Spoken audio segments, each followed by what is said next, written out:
কি ব্যাপার, এখন আবার নাটক করে চোখের জল ফেলা হচ্ছে কেন? যা ঝামেলা হওয়ার তা তো সকালে হয়েছে। আর এই ঝামেলা ততক্ষণ মিটবে না যতক্ষণ তুই তোর বাবার কাছ থেকে বাকি টাকাটা আনবি। আমি 9 লাখ চেয়েছিলাম, পেয়েছি মাত্র 5 লাখ। বাকি টাকা কই? বাবা আর কিছু দিতে পারবে না, সব দিয়ে দিয়েছে। সত্যি আমাদের আর সামর্থ্য নেই। চুপ, এখন মনে পড়ছে সামর্থ্য নেই? আর বিয়ের আগে কত বড় বড় কথা শুনিয়েছিল তোর বাবা। আমি কি এমনি এমনি তোকে বিয়ে করেছি? টাকার লোভেই করেছি, আর কিছু না। তোর বাবাকে বল বাকি টাকা না দিলে তোকে বাড়ি পাঠিয়ে দেবো। ঠিক বলেছিস, বিয়ের আগে বড় বড় কথা বলে, বিয়ের পরে এখন টাকাই বেরোচ্ছে না হাত দিয়ে। হ্যাঁ, কাল বাবাকে বলবো। আর কত সহ্য করব? যাই হয়ে যাক, আমি বাবাকে বলতে পারবো না এই কথা। বাবা মা ভীষণ কষ্ট পাবে।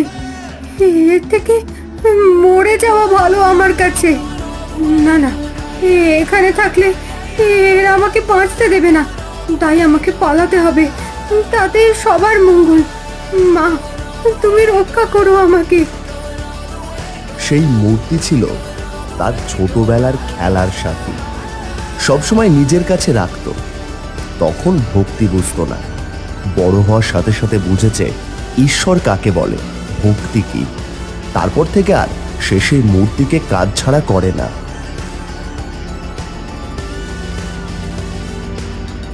বৌমা, বৌমা, ও বৌমা, কোথায় গেলে? রান্নাঘর ফাঁকা, ঘরে নেই, উঠোনে নেই। ওরে জয়, শুনছিস? তোর বউ দেখ পালিয়ে গেছে। কি পালিয়েছে? কই গেল রাতের বেলা?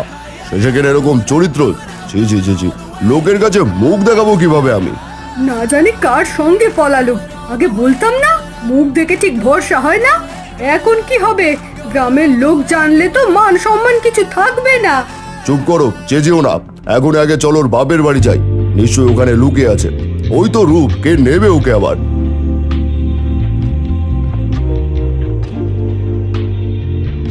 এই যে বেরিয়ে আসুন।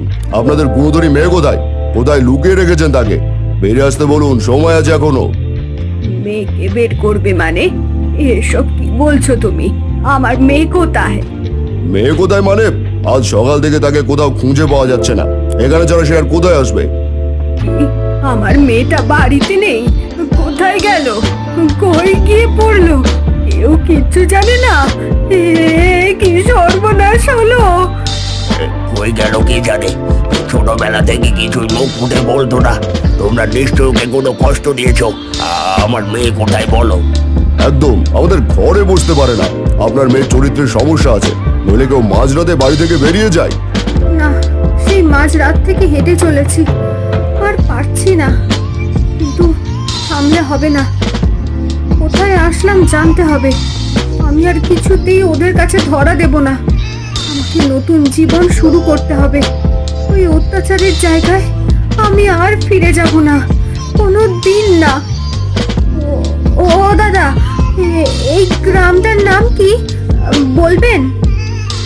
করিমপুর। কিন্তু তুমি কে বোন? এইদিকে কিভাবে এলে? দূর গ্রাম থেকে এসেছি, একটু জল পাবো দাদা, খুব ক্লান্ত। তোমার চোখ মুখ দেখে তো খুব ক্লান্ত মনে হচ্ছে তোমাকে। এখানে কাউকে চেনো বলেও তো মনে হচ্ছে না। তুমি বরং এক কাজ করো, আমার সঙ্গে চলো। আমি রামু, আমাকে তোমার দাদা মনে করতে পারো।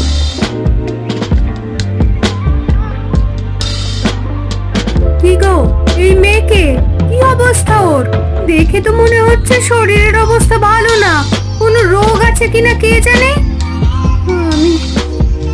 আমি আর পারছি না।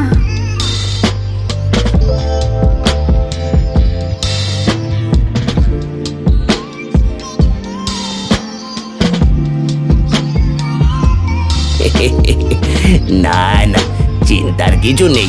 আসলে মেয়েটা গর্ভবতী, এই জন্যই দুর্বল হয়ে পড়েছে। এখন ও ঠিক মতন খাবার আর বিশ্রাম দরকার। শুনে ও সন্তান সম্ভবা।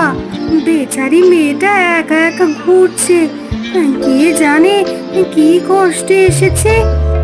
বৌদি মশাই বললেন তুমি নাকি সন্তান সম্ভবা। তোমার স্বামী কোথায় গো? তোমার বাচ্চার তো বাবার পরিচয় লাগবে। না, ওর কোনো বাবা নেই। ওর মা ও আমি, বাবাও আমি। ওর বাবা আমার কাছে অন্তত মৃত।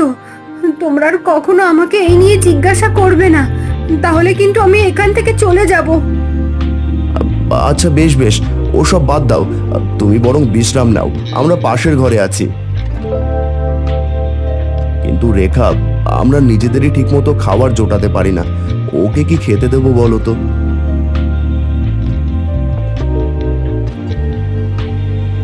দিদি, তোমরা ভেবো না আমি কিছু না করে খাবো না। আমি সেলাই জানি, ছোটবেলায় মায়ের থেকে কাজ শিখেছি।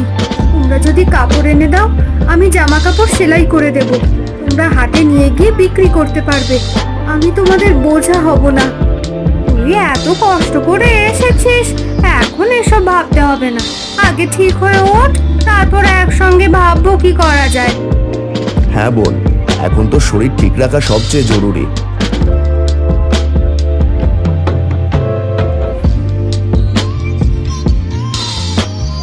বোন জানিস, আজ তোর বানানো জামাগুলো হাটে খুব ভালো বিক্রি হয়েছে। সত্যি দাদা? মা বলতো মন দিয়ে কাজ করলে কাজ আমাদের ঠিক ভাত জুগিয়ে দেয়। আমি আরো কাপড় কেটে রেখেছি, কাল থেকে শুরু করে দেব বানানো। তোর হাতের কাজ দেখলে মন ভরে যায় আঁকি।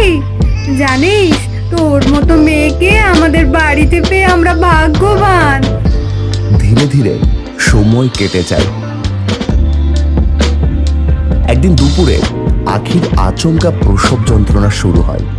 সে তলায় লুটিয়ে পড়ে, মুখ দিয়ে ছাড়া ছাড়া শ্বাস বেরোচ্ছে।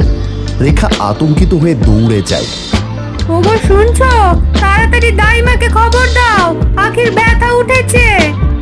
সেই গ্রামে একজন মাত্র দাই, তাও তিনি সেদিন ছিলেন না। রামু আর রেখা সেই নিয়ে চিন্তায় পড়ে গেল। এরকম সময় হঠাৎ করে একজন বৃদ্ধ মহিলা নিজে থেকে এসে উপস্থিত হলেন। গো, তোমাদের এত চিন্তিত লাগছে কেন? তোমরা বুঝি দায় খুঁজছো? আমি একজন দাই। আমি কি তোমাদের কোন রকম সাহায্য করতে পারি? হ্যাঁ, খুঁজছি, কিন্তু আপনি কি করে জানলেন? আমি সব জানি, আমাকে সব যে জানতে হয়। মানে? আরে ওইসব মানে তুমি পরে জানতে পারবে, আগে ওনাকে নিয়ে যাও। মেয়েটা সেই কখন থেকে কষ্ট পাচ্ছে।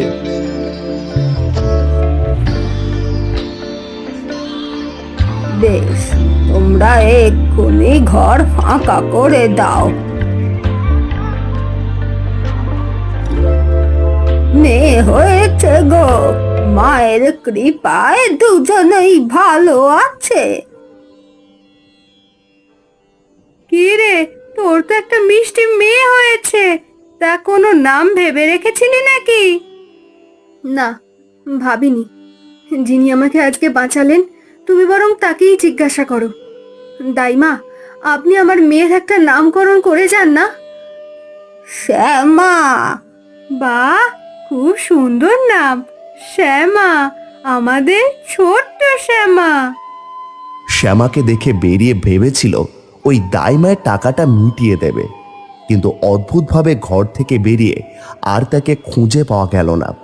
চারদিকেই খুঁজল, কিন্তু মুহূর্তেই যেন সে মিলিয়ে গেছে, তার কোনো অস্তিত্ব নেই আর।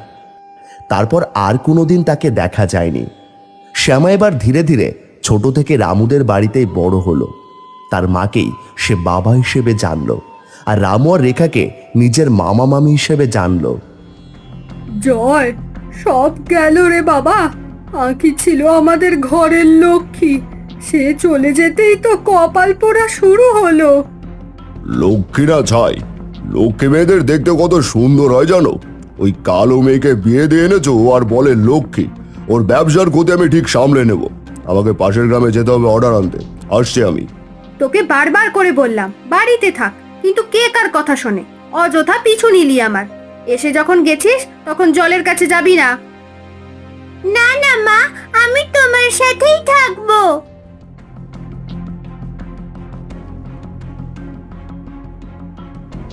আরে জয়, তুমি? এ কি হাল? এখানেই বা কিভাবে? মা, কে মা? এই কাকুটা কে? কথা পরে বলবি, আমাকে সাহায্য কর।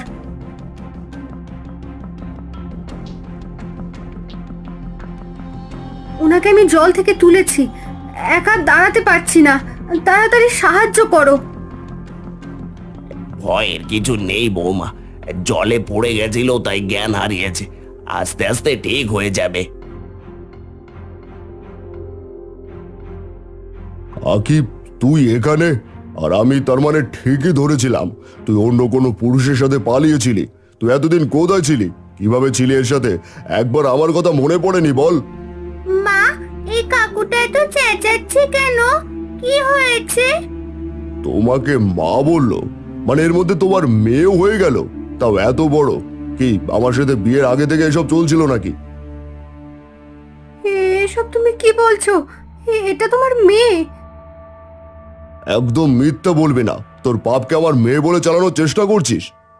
মা, এটাই কি আমার বাবা? না, তুই আমার মেয়ে না, তুই রামুর মেয়ে।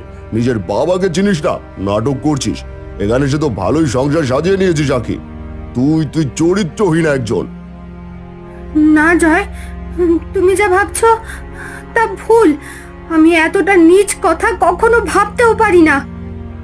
চুপ, একটা কথাও বলবি না, মুখ বন্ধ রাখ। একে তো এরকম নষ্টামি, তার উপর আবার মুখে মুখে কথা। তোকে তোকে আমি আমার মাকে অপমান করছো এই লোকটা? মারবো, ওকে আমি মারবই।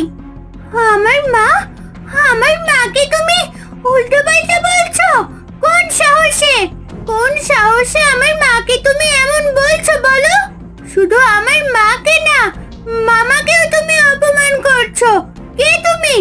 যেই হও না কেন, তোমাকে আমি ছাড়বো না, আমি তোমাকে মারবো।